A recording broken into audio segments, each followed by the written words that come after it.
This video is brought to you by Against the Flow of Mississippi. Against the Flow of Mississippi is a book about Jake Fayard, a Marine veteran who is unhappy with the political machine running the state of Mississippi. He decides to fight the corruption from the inside. Jake will face more challenges than he ever has and will stand up for what he thinks is right. His notoriously hot temper will push him to the edge of murder, along with his friend and brother Kobe Barhanovich. Together, they will fight the system and give the power back to the citizens of Mississippi. Against the Flow of Mississippi is now available on Amazon. A link to the book will be placed in the description below.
All right, y'all. It's time for another episode of W5BLX Ham Radio.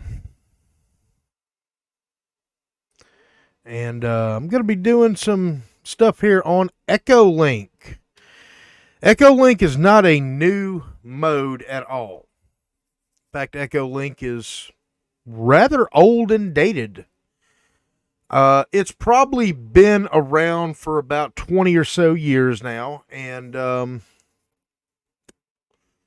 if you watch my video on the 220 repeater, you could actually see where I was using Echolink with the 220 repeater, since very few, if anybody, had 220 where I lived at back in Biloxi, Mississippi.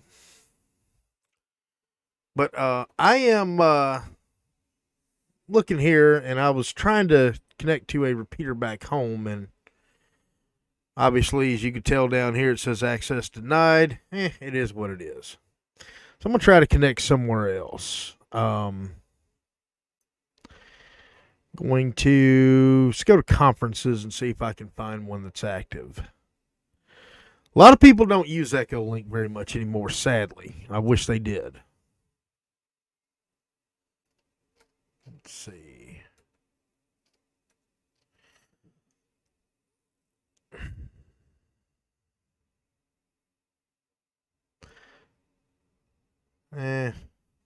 Let's see.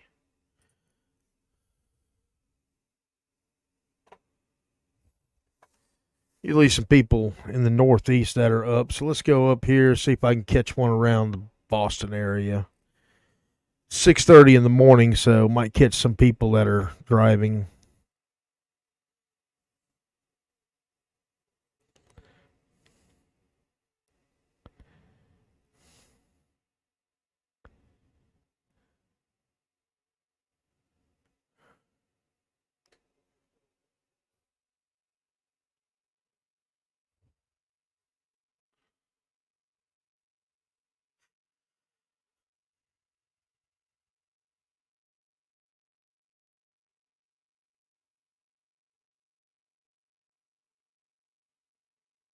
This looks like a simplex in Nantucket, or I'm guessing Nantucket, I'm not sure, Massachusetts. Let's go to this one. It's W1STR. And what we do is we throw out our call sign just like we would on any repeater. W5BLX. Good morning. See if anybody comes back to us.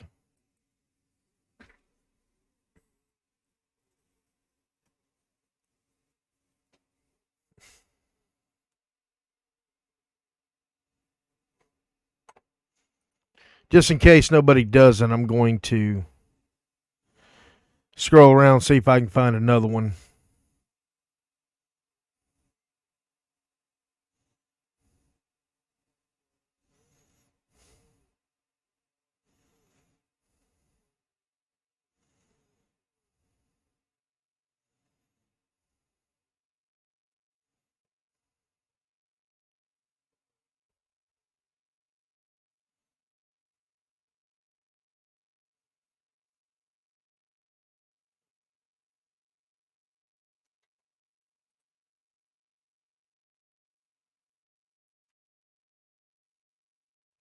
And nothing's heard, so I'm going to disconnect.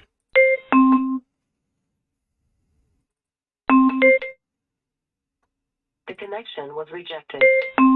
Oops. Oh, that's a closed system. I should have noticed that.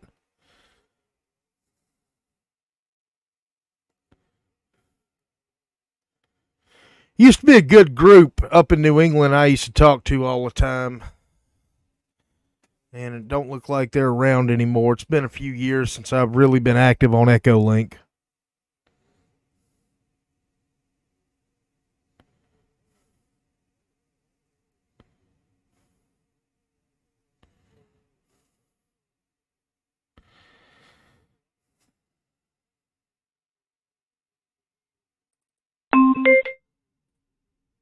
Now, let's see.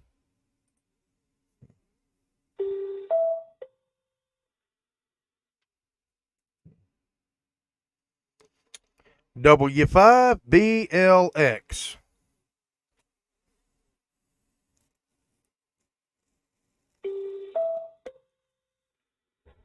Interesting courtesy tone. This is KQ2H. This is a pretty big system up there, too, by the way. I'm going to go ahead and actually add that as a favorite. I think they have just about everything linked.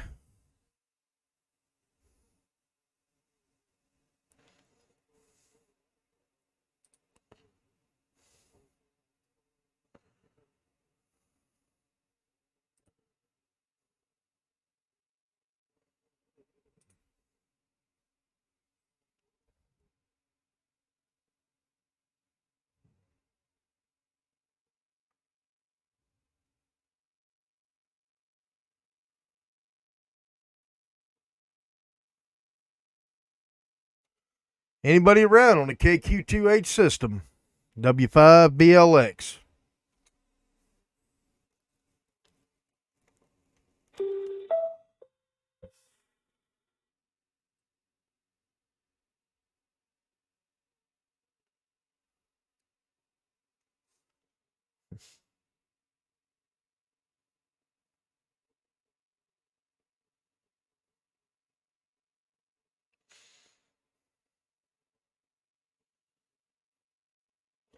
Okay, I guess not.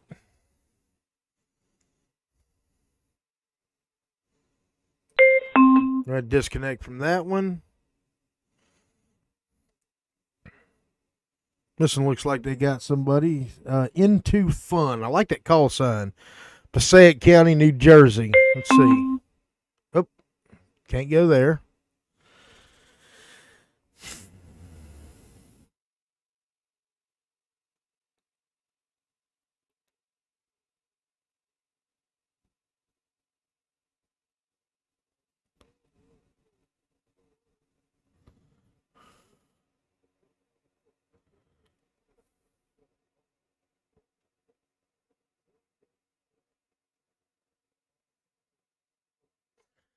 All right, let's go back to conferences, see if we can find something.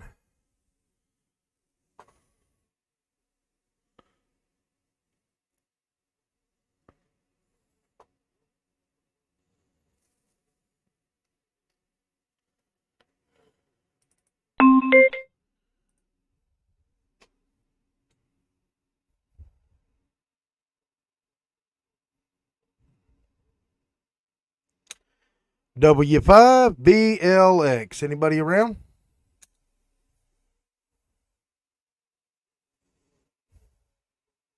Maybe too early for some people. We'll find out.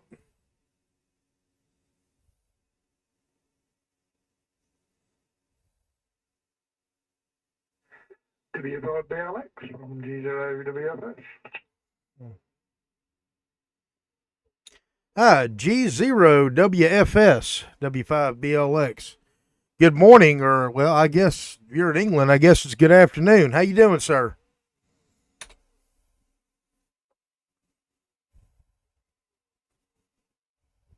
From G0WFS. No, we're very still much in the morning. It's 10:30 a.m. here, local time, so still very much mid-morning here. Anyway, name's Nigel, November Indy Golf Hotel Lima, and the QTH is the city of Leicester. It's approximately 100 miles north of our capital city, London. Back to you. Oh, okay. All right. Well, I'm located just outside of Jacksonville, Florida. Um, down here where it looks like the Arctic has invaded Florida down here. Um, yeah, I'm actually trying to do a YouTube just showing a demonstration of Echolink. I hadn't seen a whole lot recent on it, so just looking for somebody to test with, and figured I'd join the conference here and see who was around. Name is Anthony, and like I said, I'm down here in Florida. Over.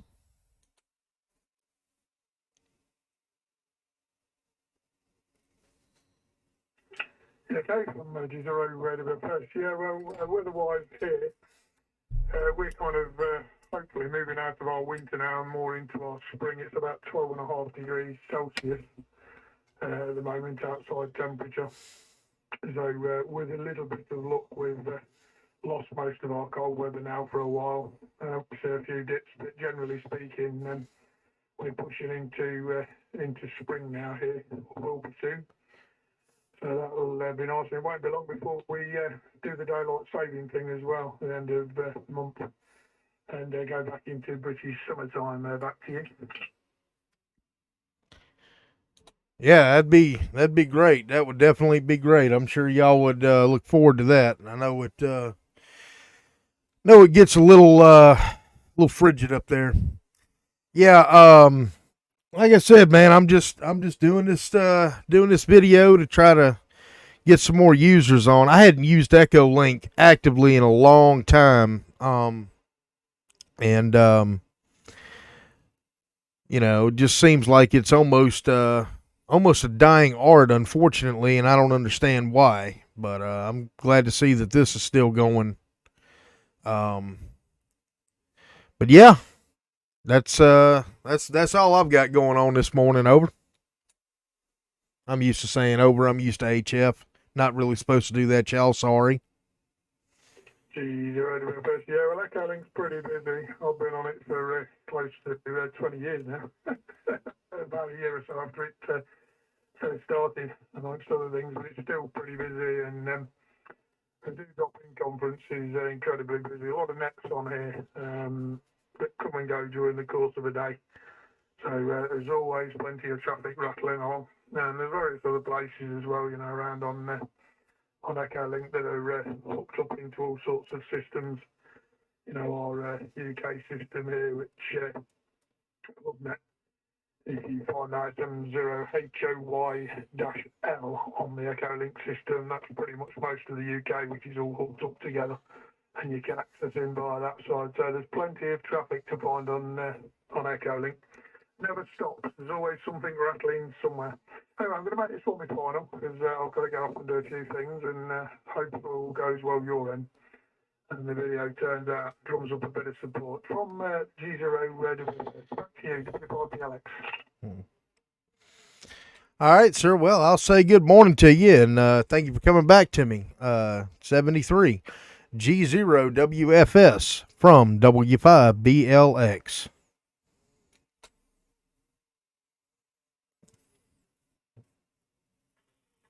W5, I think it's D Delta Lima X-ray. Whiskey Echo 2 Alpha, just pulling out onto the interstate, 18-wheel mobile. Good deal on doing a video. Well, that's Pop. He's totally insane. That's how he is. He's just completely insane. So that's about Pap.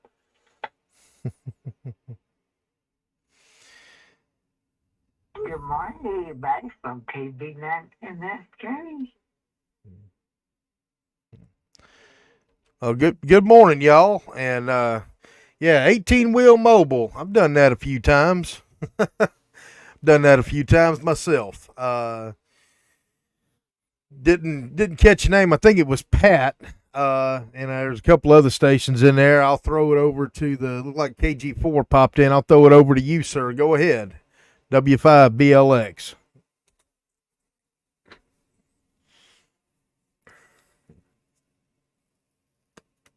Yeah, all right. Good morning. I was just trying to make Pat think I was overseas. But anyway, all right.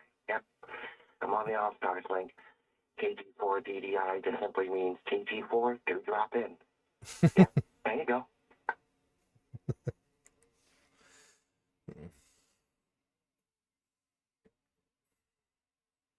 Let me make sure I got it here.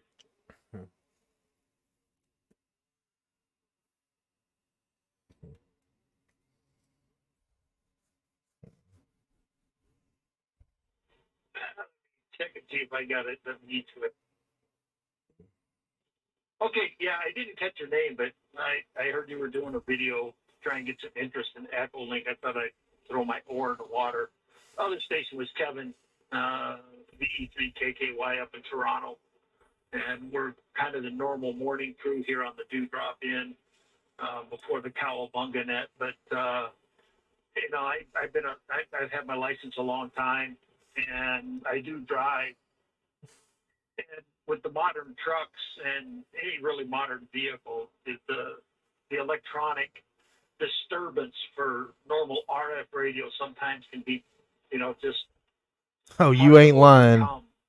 And I really am a latecomer to Echolink, but if you know, if people spend any time in their vehicle, you know, your phone and a headset, or you know, a DMR radio and a good system if you're local, makes all the difference in the world. It really does. It's a way to stay in touch with radio. And you know, the nice thing about Echolink is it's like having HF in the truck, because you know the one station jumped in there from Great Britain, and you know we get people from Australia, you know, Norway, the Caribbean, the Mediterranean, and it's a good way to get your feet wet, and it just, you know, it helps me stay involved in radio while I'm on the road. WE2A, you did have the name right. It is Pat. Whiskey after 2 hours. Okay, Pat. Yeah, I know your pain on you know, putting an HF rig in a modern semi. It's yeah, I don't know what you're driving, but I actually tried it in an '09 Pete 389, and even the 389s, I mean, there's just no way to really ground an antenna. So I'm 100% with you there. I did successfully run VHF and UHF out of one, but that was a whole different animal for sure.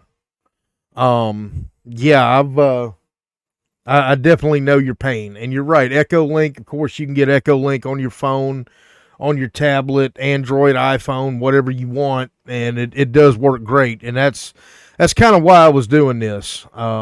I know some people say it ain't real radio, but I don't really care. You know, I've actually used Echolink as a controller for an entire repeater, and you can check that video out if you get time on my YouTube. Just type in W5BLX, it should come up. But anyway, where you driving to? If you don't mind me asking.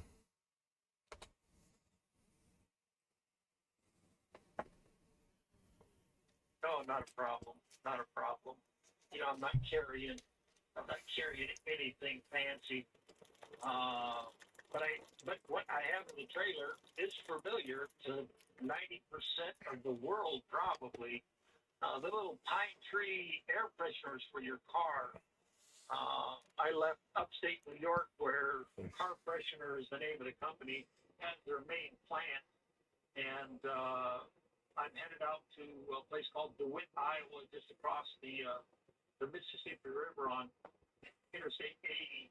You come out of Oh. Illinois, cross into Iowa, and you go north of LeClaire, which of course is the home of the American pickers, and they've got another plant up in DeWitt, Iowa, and I'll be out there late this afternoon and unload and reload tomorrow. It's just a shuttle between the two plants, but the truck is a Kenworth 680, and it's only it's 2 years old. Actually, a little over 2 years old, and no, it's not. Year and a half, not even a year and a half. I got 147,000 on it. Just getting broke in. But yeah, it's not so much the grounding of the antennas anymore. It's the level of computerization. There is nothing in this truck that is traditional. It used to be where, just the light switch, the wire went from the battery to the switch and then out to the lights. And like when I turn my headlights on, there's a 3-second delay because the switch isn't going directly to the light. It goes to the computer and it tells the computer, oh, turn the headlights on. The dashboard is 100% digital. Yep. Another truck that actually had real gauges in it. And it was like, oh, it took me a minute to figure out where everything was. And the problem that we envision is, and I say we because I work for a company, I don't own the truck, is that if there's any stray RF, you can corrupt the file on the computer and you're dead in the water. So that's why I go with this. But yeah, in the past, I've been doing this over 20 years. I run HF, and it was a lot of fun. Played with the county hunters a lot, and because I'd go into all these weird places. But anyways, I don't want to time it out. But there you go, WE2A.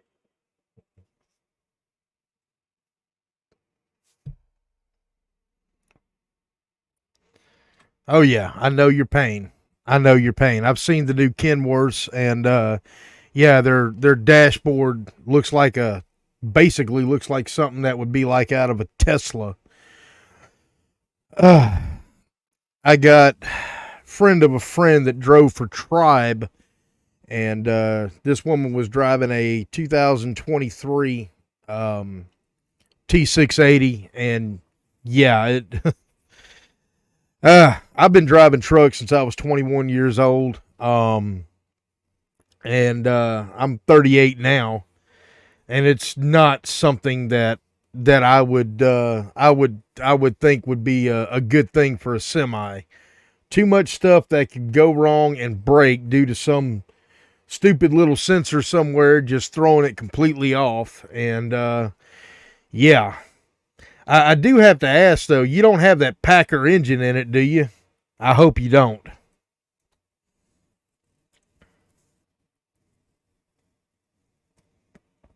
Pack car engines are garbage. Now, running a Cummins 450, the boss got really fuel mileage conscious. Traditionally, he bought the long nosed Peterbilts. Had a problem with the Peterbilt service people. About 6 years ago, he went to the Kenworths, ran a Kenworth W9, and had that for a few years, but the fuel started going up, and it's a small company. We've only got 7 trucks. And so he was working actually with he's a Cummins guy. I've driven every kind of engine except the Volvo, every kind of truck except the Volvo. And I pulled my first load the summer of 1980 with my dad in a Kenworth cab over Los Angeles to New York to Jersey back to LA. And, but we're running, like I said, the 450 Cummins. We used to run 550s, had 18-speed transmissions.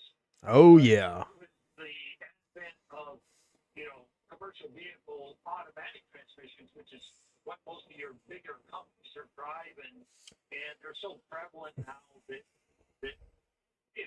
if you take your driving test in an automatic truck, you have automatic transmission only endorsement. Yep. You can't even get in a standard truck. And so we used to run 18 speeds, but because everybody's going to automatics, there's very few people that want those owner operator spec, big engines, big transmissions. And so he went to a 10 speed and the 450. And we went from, of course, the W900, it's got the aerodynamics of a thing of brick house. Dynamic. And I went from averaging 5.5 to almost 8 miles a gallon. And my truck has 2 speeds, to the floor and off. I run 70 miles an hour, pretty much consistent, as much as I can. And we're usually fairly heavy. This is a light load, but I'm usually 75 to 78,000. And this one here, shoot, man, I'm only 50, so I'm basically empty, but I'm smoking along. I'm in Ohio, Interstate 90, but yeah, it's Ward's truck. He outfits really nice. I got refrigerator, freezer built in, microwave. I don't have a TV. I don't like television, but it's bright, smooth. Driver's seat. He drops roughly $2,000 into the driver's seat just to keep us comfortable. But yeah, I like working. I've been working for the guy for 13 years. But yeah, like I said, I started in 1980 with my dad. I would just a reset. I would take leave. I was in the Army and I'd drive with my dad.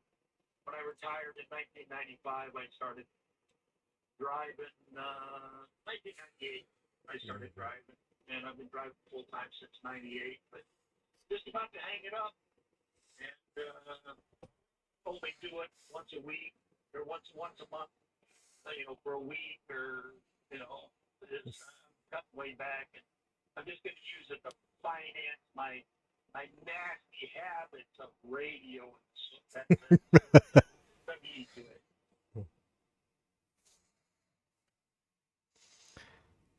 I'm with you there.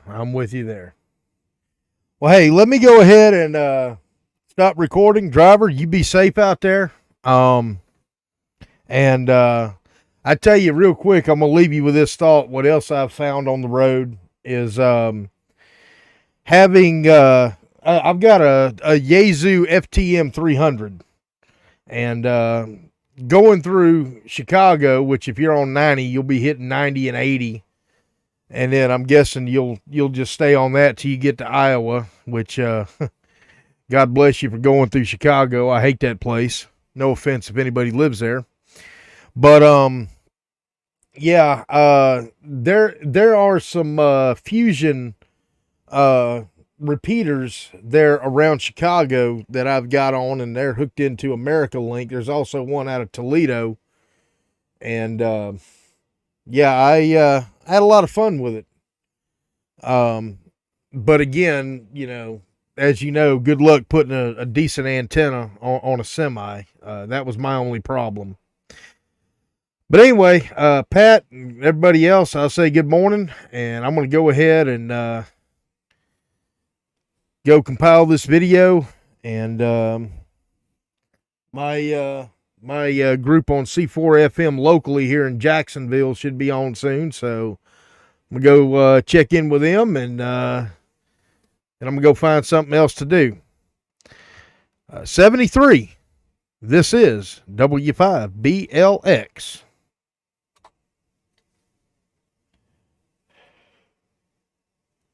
All right, no problem. Nice chatting. And yeah, I'll be going through there. See at 6. I'll be home to you. It's about lunchtime. Oh, God. Take care, brother. And Kevin, how you doing this morning? B3KKYW3. Not too bad, Governor. I heard you this morning. Not bad at all. I had some pretty good sleep. Now about midnight, and I've been awake for about 2 hours. All right, y'all. So that's Echolink. Do drop in as a good conference if y'all are looking for it. Anyway, hope y'all have enjoyed it. 73 W5 BLX. Y'all get on the air, make some noise.